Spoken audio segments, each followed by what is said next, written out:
Le groupe de la Banque mondiale veut accompagner le financement du plan national de développement et soutenir le marché des capitaux. Pour en parler, le Premier ministre Amadou Gon Coulibaly a reçu hier lundi une délégation de la SFI, la Société financière internationale.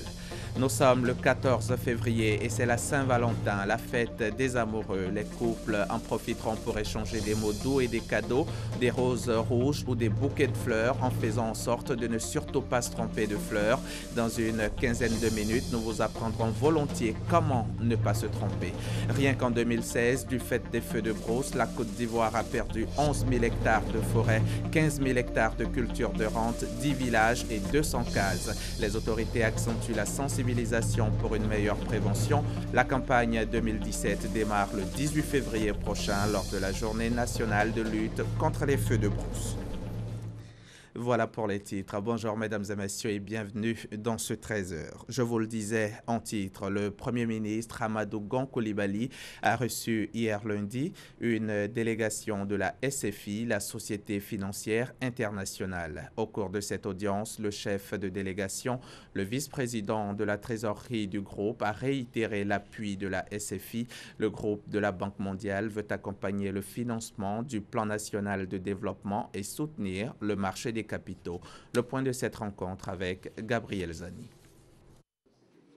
Guim Donwa, le vice-président de la trésorerie de la Société financière internationale, chez Amadou Gon Coulibaly, le Premier ministre, l'appui au plan national de développement, le soutien au marché des capitaux ont été évoqués. Une rencontre efficace, selon les mots du chef de la délégation de la SFI. Le but de cette rencontre, c'était d'abord pour réitérer au gouvernement le support inconditionnel de la SFI au financement du PND, mais aussi pour apporter notre soutien au développement des marchés de capitaux. Parce que sans un marché de capitaux très développé, on ne peut pas arriver à réduire la pauvreté et à développer une économie. Donc nous avons eu une rencontre assez efficace avec le Premier ministre qui nous a d'ailleurs donné son accord aussi, son support, pour nous aider à soutenir notre action en vue de développer le marché des capitaux, ce pour pouvoir financer des projets, que ce soit dans les infrastructures, que ce soit dans l'agro-industrie, que ce soit en support des PME. C'est seulement lorsqu'on a un marché de capitaux très développé qu'on pourra soutenir le développement d'une économie telle que celle de la Côte d'Ivoire. La Société financière internationale a déjà émis des capitaux dans presque tous les marchés du monde. Le groupe veut réitérer cette expérience en émettant aussi des capitaux en francs CFA dans la zone UEMOA. Le Conseil national de lutte contre le sida s'est réuni à l'auditorium de la Primature au Plateau. C'est le 7e Conseil national pour donner des orientations politiques en vue d'accélérer la réponse nationale de lutte contre le sida. La rencontre a été présidée par le vice-président de la République, Daniel Cablon-Duncan. Le témoignage de Jérôme Kofi Aboulin. L'accélération de cette réponse nationale à travers le plan stratégique de lutte contre le sida 2016-2020 cible les 3,90. Il s'agit de dépister 90% des personnes vivant avec le VIH, de mettre 90% de ces personnes sous traitement ARV antirétroviraux et d'obtenir une charge virale indétectable chez 90% des personnes sous traitement. La ministre de la Santé et de l'Hygiène publique, Raymond Goudou Kofi, secrétaire général du CNLS, Conseil national de lutte contre le sida, a dans son intervention présenté les grandes articulations de cette planification qui tient compte de l'initiative de l'ONU-SIDA d'éliminer l'épidémie à VIH en 2030 avant de dresser le bilan des actions menées en 2016. Notre rôle à nous, c'est de faire en sorte de mettre à leur disposition les médicaments, c'est-à-dire les ARV, qui peuvent les aider justement à lutter contre la maladie. Et lorsqu'ils sont couverts par les ARV, automatiquement, au niveau de leur sang, c'est-à-dire dans le sang, la charge virale, elle baisse, elle va vers la suppression totale, c'est-à-dire qu'on ne retrouvera plus le virus dans le sang de la personne infectée. Invité spécial du Conseil national de lutte contre le sida, Michel Sidibé, directeur exécutif de l'ONU-SIDA, a salué l'engagement fort du président Alassane Ouattara dans cette lutte et aussi les actions qu'il mène en vue de construire une société solide sans sida. Le président Alassane Ouattara qui est pour nous un modèle. Il est un modèle dans ce sens qu'il a compris très vite qu'il fallait transformer nos économies, qu'il fallait faire en sorte qu'on ait de la croissance et que cette croissance soit redistribuée, qu'on puisse investir dans le secteur social. Il était là, avant tout le monde, il a compris que l'ONU-SIDA, ce n'était peut-être pas le Fonds mondial, mais l'ONU-SIDA était une structure importante de plaidoyer, une structure qui certainement aidait à lancer la vision pour l'ensemble des acteurs qui se battent dans ce secteur. Il était parmi les premiers présidents sur ce continent à investir dans l'ONU-SIDA. Et j'étais tellement fier lorsqu'il était dans la reconstitution des fonds au Canada, lorsqu'il a annoncé qu'il mettait 1 million dans le Fonds mondial, mais qu'il mettait 1 million aussi dans l'ONU-SIDA. La réponse nationale au VIH-SIDA a, selon le Premier ministre Amadou Gon Coulibaly, beaucoup évolué. Pour lui, la Côte d'Ivoire doit rester solidaire de l'action mondiale. L'atteinte de nos objectifs n'est plus hors de portée au plan technique. Toutefois, les moyens nécessaires en termes de financement demeurent importants. Il nous appartiendra donc d'imaginer des voies et moyens innovants pour la mobilisation de ressources additionnelles internes et accroître ainsi le niveau de la contribution nationale. Les données de la réponse de la Côte d'Ivoire publiée par l'ONU-SIDA en 2016 donnent un réel espoir quant à la réalisation de l'objectif 90-90-90.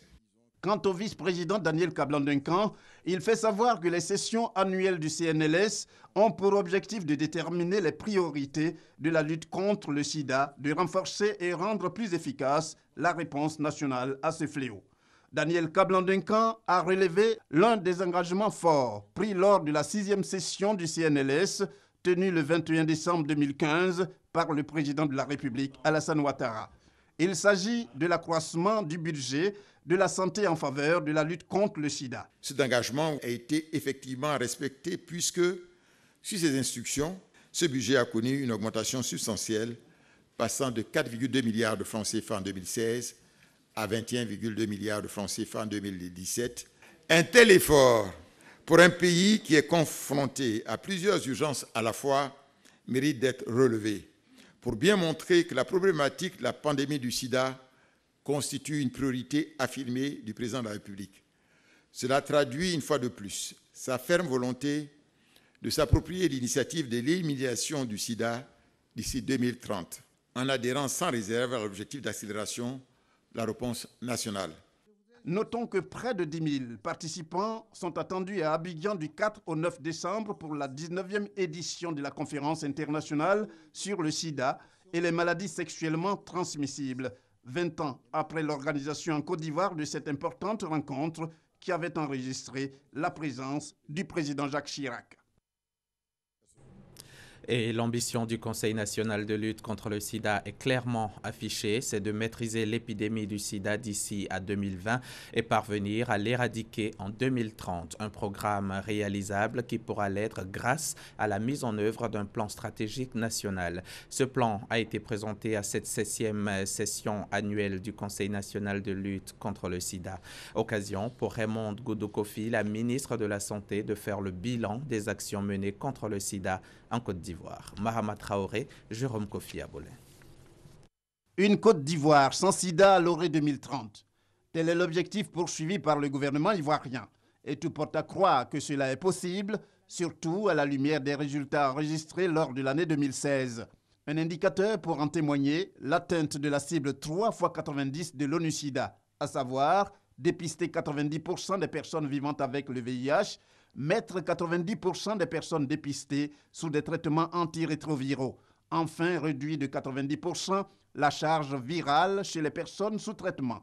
Comme on le voit, la Côte d'Ivoire achève l'année 2016 avec 70% des taux de réalisation du premier 90, 43% pour le deuxième 90 et 36% pour le dernier. Si la dynamique actuelle est maintenue, la Côte d'Ivoire pourrait dès fin 2018 maîtriser la progression de la pandémie selon la ministre de la Santé Raymond Goudou Kofi. Un motif d'espoir qui a amené le gouvernement à gonfler la part du budget alloué à la lutte contre le sida. Ainsi, de 4,2 milliards en 2016, il sera de 21,2 milliards en 2017. 2016 a également été marqué par l'élaboration du plan stratégique national de lutte contre le sida pour la période 2016-2020. Plan qui vise à réduire de 50% les nouvelles infections et de 75% la mortalité des personnes vivant avec le VIH. Coût de cet ambitieux programme, 556,3 milliards de francs CFA. 44% de ce montant destiné au traitement antirétroviraux, décrit comme le premier moyen de prévention selon les experts. Pour la mobilisation des ressources, la Côte d'Ivoire pourra compter sur l'appui des partenaires au développement qui prévoit une contribution de 400 milliards de francs CFA pour la mise en œuvre du plan stratégique national de lutte contre le VIH-Sida 2016-2020. Hier, 13 février, l'on a célébré la Journée mondiale de la radio. La radio, ce premier moyen de communication dans le monde. La Côte d'Ivoire compte 172 radios depuis la libéralisation du secteur en 1992. Avec la naissance de nombreux autres médias et technologies de la communication, la radio perd de son écoute par endroits. Cependant, en zone rurale, la radio est écoutée presque en permanence par les populations, certainement parce qu'elle demeure leur seul moyen d'accès à l'information.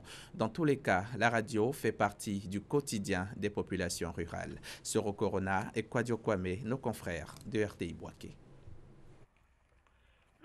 Ngoran Kwasi, paysan, rentre des champs après une dure journée de travail. Ngoran a avec lui son poste transistor, un poste radio qui le connecte au reste du monde. J'ai mis le poste radio sur mon épaule parce que c'est grâce à ce poste radio-là que je peux entendre les informations qui se passent dans le monde entier. Non loin, dans le village, chacun est assis à côté de son poste radio. Dans ce village baoulé, le moment choisi pour écouter la radio, c'est 17 h, l'heure des informations en langue locale.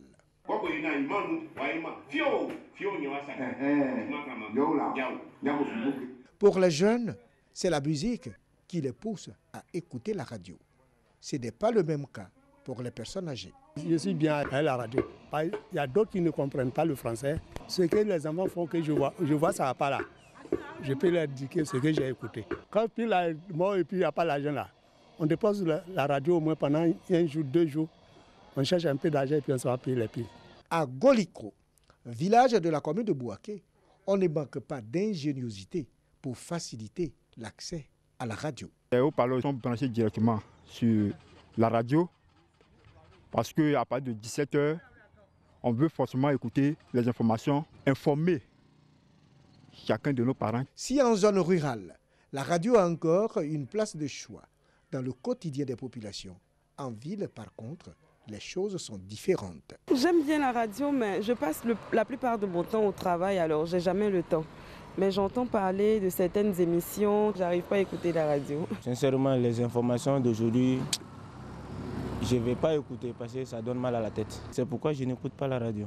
Les nouvelles technologies de l'information et de la communication ont fortement contribué à réduire les auditeurs de la radio dans le monde. Nous sommes le 14 février et c'est la Saint-Valentin, la fête des amoureux. Les couples en profitent pour échanger des mots doux et des cadeaux comme preuve d'amour ainsi que des roses rouges qui sont l'emblème de la passion. Il n'est pas non plus rare de voir une personne offrir à sa Valentine ou à son Valentin un joli bouquet de fleurs. Mais attention, chaque fleur a une signification bien à elle. Il ne faut donc pas se tromper au moment de faire son choix. Notre reporter Sita Soro nous apprend ici le langage des fleurs. En regarde. Vous l'aimez, il vous aime et vous voudriez que chacun de vos gestes soit une preuve de cet amour. Alors, pourquoi ne pas faire passer le doux message de votre cœur par un magnifique bouquet de fleurs? Le couple Soro l'a bien compris. Chaque fois que Théophile Soro veut reconquérir le cœur de sa dulcinée, il a recours à de belles roses. Une tradition que celle-ci lui a inculquée il y a quelques années. C'est mon épouse qui m'a donné le goût des fleurs. Et on avait eu des petites dissensions. Et elle est venue, elle m'a offert une rose blanche qui est là. Et sans dire un mot. Depuis ce jour, j'ai réfléchi et je me suis dit que les fleurs transmettent ou traduisent beaucoup d'émotions et un véritable message. Pour la Saint-Valentin, il a décidé une fois de plus de surprendre son épouse, cette fois avec des roses rouges. J'ai choisi ce bouquet qui est plein de roses pures qui traduit évidemment le message véhiculé à la Saint-Valentin. Ce serait livré le jour même de la Saint-Valentin. Pour traduire leur amour à celui ou celle qu'ils aiment, nombreuses sont ces personnes qui en appellent au langage des fleurs, surtout en cette période de célébration de l'amour. Ainsi, quel que soit le prix, comme ce bouquet qui coûte 28 000 francs, et à l'instar des autres cadeaux, les fleurs se vendent comme de petits pains. Une bonne affaire pour cette fleuriste. Pendant Saint-Valentin, le rouge sort beaucoup. Le rouge, c'est l'amour. Tout le monde aime ça. Si nous, on fait nos compos ici, à partir de 20 000, 25 000, jusqu'à 50 000, ceux qui viennent acheter en détail, on vend la tise à 1 000 francs. Cependant, le langage des fleurs ne se limite pas qu'aux messages amoureux. De nombreuses fleurs expriment aussi des états d'âme ou permettent de transmettre un reproche, un remerciement, une marque d'amitié, l'annonce d'une nouvelle heureuse, de célébrer le souvenir d'un être disparu ou encore apporter de la joie ou de l'espoir. Les roses sont utilisées selon les couleurs. Par exemple, la couleur rouge, c'est l'amour. L'amour, pourquoi? Parce que le cœur est rouge. Maintenant, la rose blanche, par exemple, nous sommes en palabre. Je ne peux pas aller directement vers vous, vous demander pardon, parce que j'ai honte, je suis orgueilleux.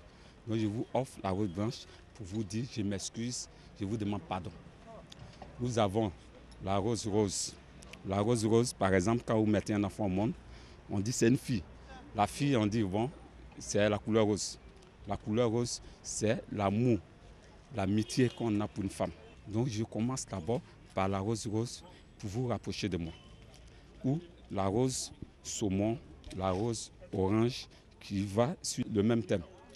Et après ça maintenant, je vous avance une rose rouge pour vous demander l'amour. On a le violet, le bleu qui fait l'amitié entre hommes, une femme et un homme. La femme offre ça à un homme. Les fleurs servent également à donner un avertissement à celui qu'on aime. La rose jaune, c'est la trahison. Quand vous vivez avec une femme ou bien un homme, quand vous sentez que votre homme vous trompe, on n'a pas besoin de l'exprimer. On lui offre une rose jaune pour lui dire un carton jaune, de se méfier. Et une fois vous avez la rose jaune, vous avez un peu peur. Vous dites, mais qu'est-ce que ma femme a soupçonné? Qu'est-ce que mon homme a soupçonné? Et à partir de là, vous commencez à vous ranger. Même si la Saint-Valentin appelle la plupart du temps à offrir des fleurs, la tendance désormais consiste à accompagner ces fleurs d'un petit cadeau gourmand, romantique, voire coquin. Et pendant la Saint-Valentin, les cartes de vœux ou lettres d'amour étaient aussi prisées par le passé, mais ça c'était avant. Aujourd'hui, elles sont de moins en moins utilisées. Les TIC en seraient la principale raison. D'autres encore préfèrent ouvrir la bouche et s'exprimer, le dire de vive voix, les mots clairs pour déclarer leur flamme. Issa Chonayeo. Soumaïla Galanteri, la trentaine révolue, est vendeur de cartes de vœux à Adjamé Liberté.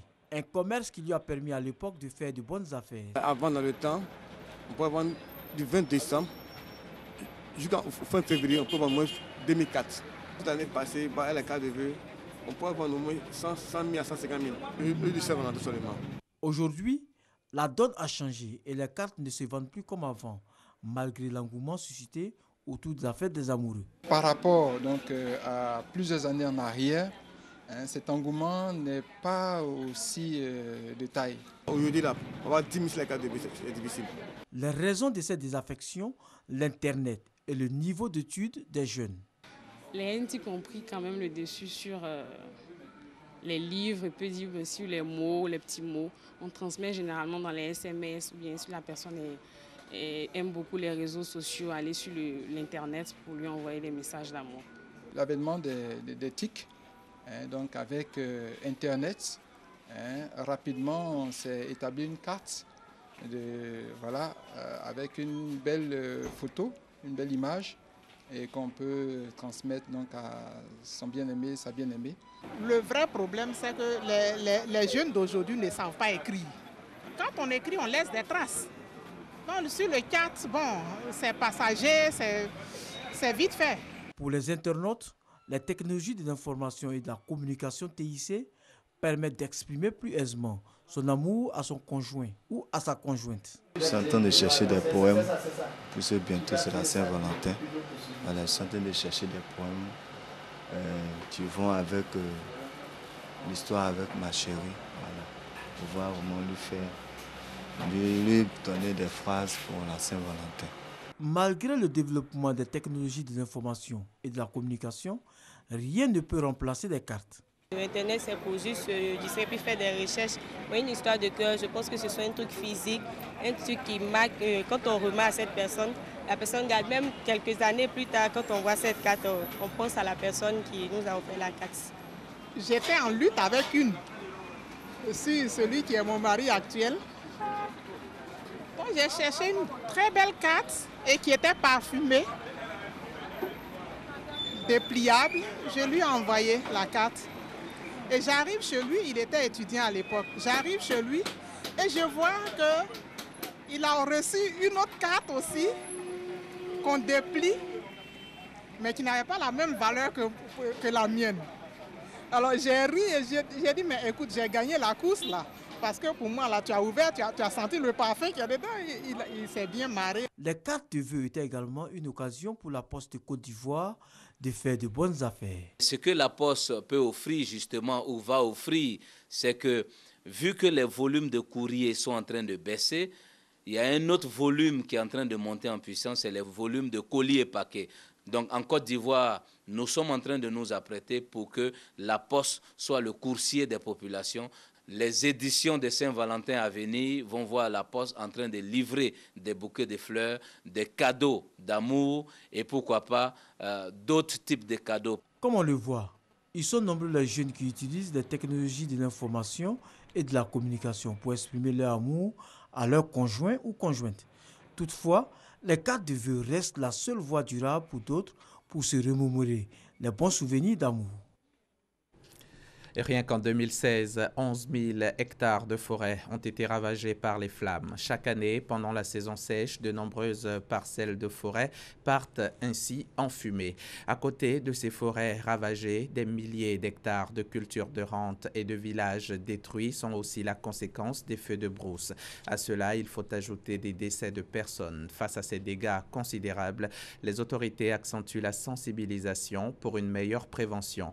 La campagne 2017 démarre le 18 février prochain, date de la Journée nationale de lutte contre les feux de brousse. C'est une véritable menace contre la forêt et la vie des populations. Les feux de brousse continuent d'étendre leur voile de détresse.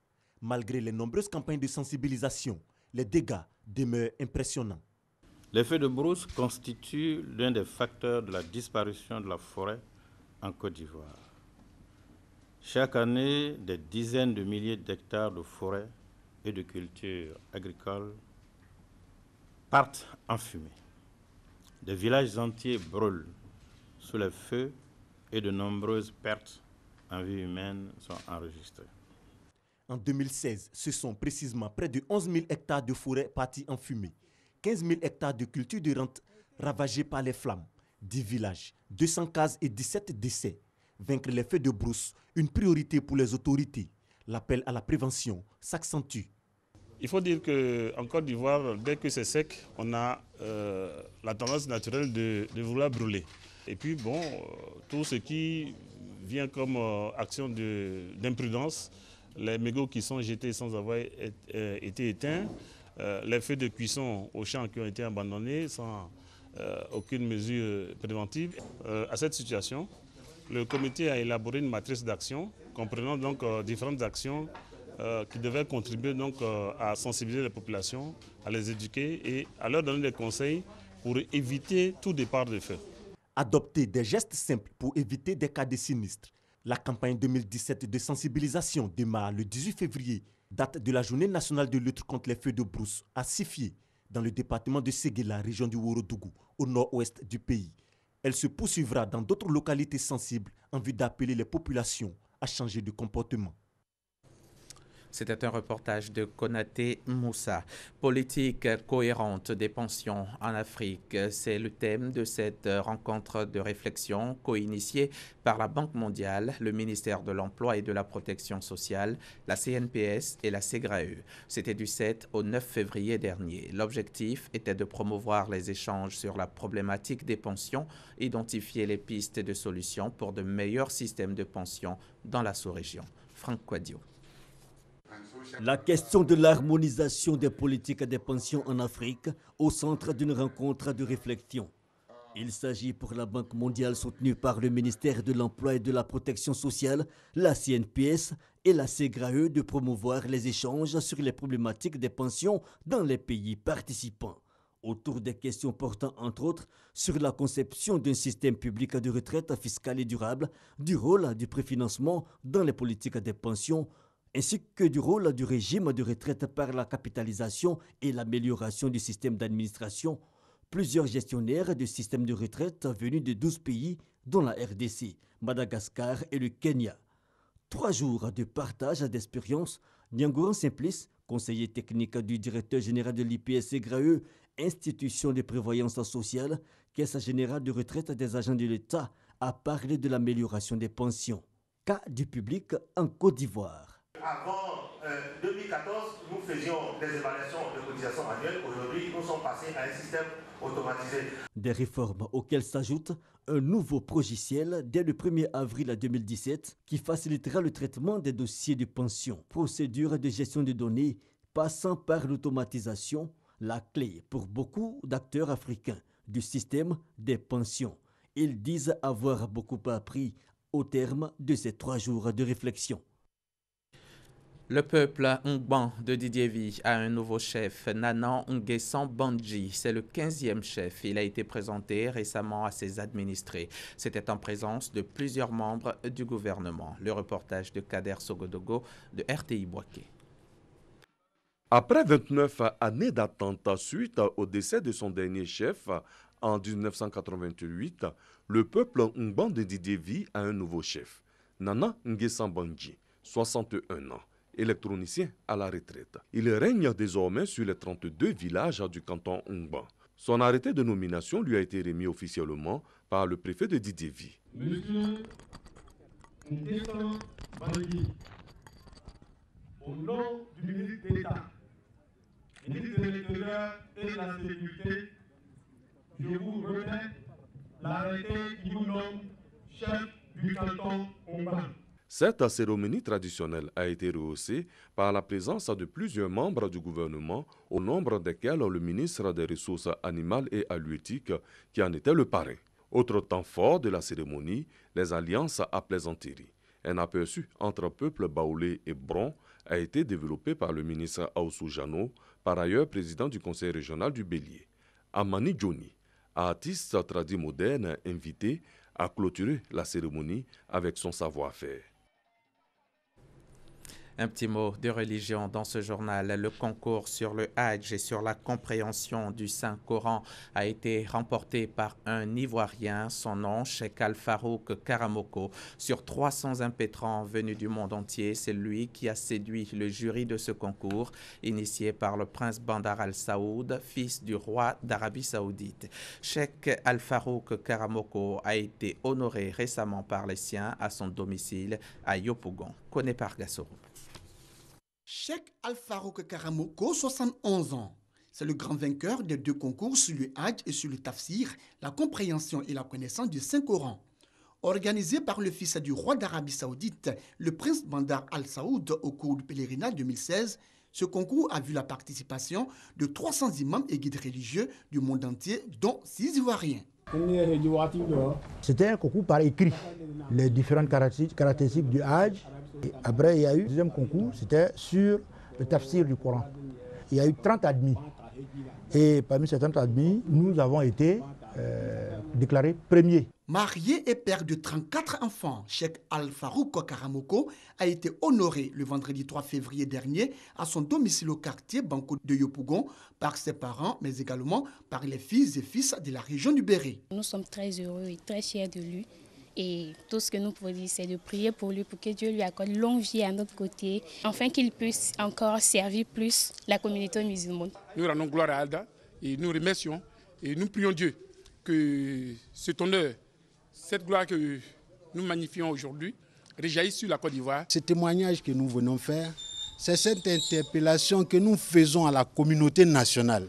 Lui dit qu'il y a une source de savoir islamique ici, dont la communauté nationale, en général la communauté musulmane en particulier, doit pouvoir profiter.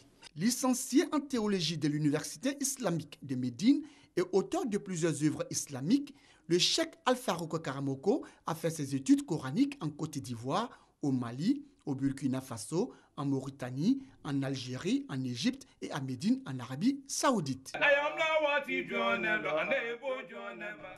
Fin de ce journal. Merci de l'avoir suivi. Bonne journée sur RTI 1. Bonne fête de Saint-Valentin à tous les amoureux du monde entier.